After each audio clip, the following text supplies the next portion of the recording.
Madam! Madam! O, bakit nandito ka? Kasi pinasunod po ako ni Sir Benedict. Baka raw kasi magsalpukan na naman kayo ni Scarletta. Mabuti na lang na nandito ako para nakakaalalay sa'yo. Ganun ba? O, sige, samahan mo ko. Sige po.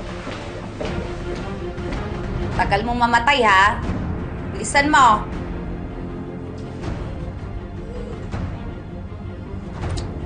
Bilis! Oh!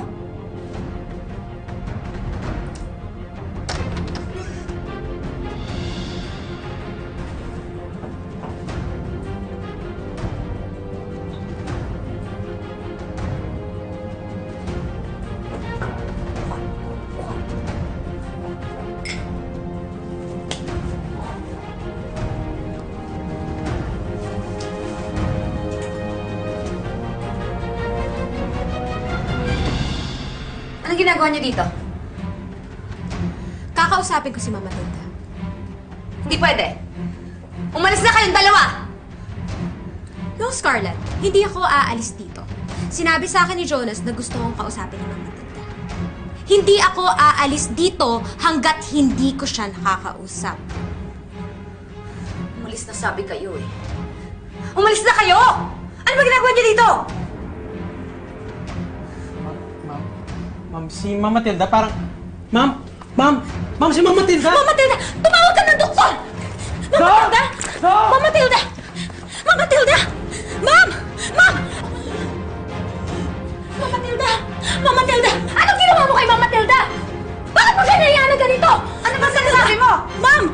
Okay naman siya bago kayo dumating, ha? Ma'am! Ma'am! Wala na nagkaganyan na siya. Ano ba ginawa mo sa kanya? Dok! Ma'am! Walang iyak ka, Isabel. Anong ginawa mo kay Mama?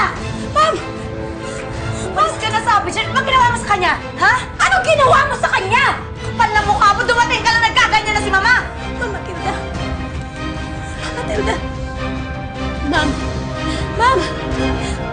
Mama Tilda. Catherine, sa sitwasyon ng lola mo ngayon, hindi niya naman basta-basta isusulat yung pangalan ni Isabel ng walang dahilan. Malamang importante yun. Kaya tinawagan ko si Isabel. Tito Jonas, dapat hindi niya na po siya pinapunta dito. Gulo lang naman po yung dala niya. Wala naman tayong choice eh. Kailangan tayo sumunod sa lola mo. Catherine, importante na magkaharap silang dalawa.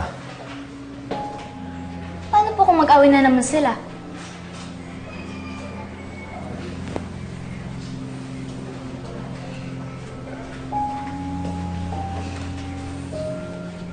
Halika na.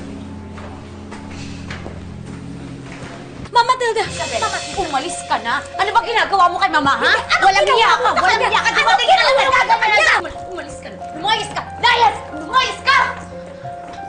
Alam mukha mo? Mami, ano nangyayari kay Lola? Catherine, hayaan natin yung mga doktor. Catherine, dito ka lang. Lola! Isabel, umalis na kayo. Nagugulo lang kayo dito eh. Bakit ako aalis dito? Tinawagan ako ni Jonas. Gusto kong kausapin ni Mama Tilda. Hindi ako aalis dito. Nakita mo naman nangyari kay Mama pagdating nyo, di ba? Maawa naman kayo. Madam, balik na lang po tayo kapag maayos na si Mama Tilda. Pwede ho ba? Huwag na kayong bumalik dito. Huwag niyo na kami guluhin lalo't lalo na yung lola ko. Isabel, sige.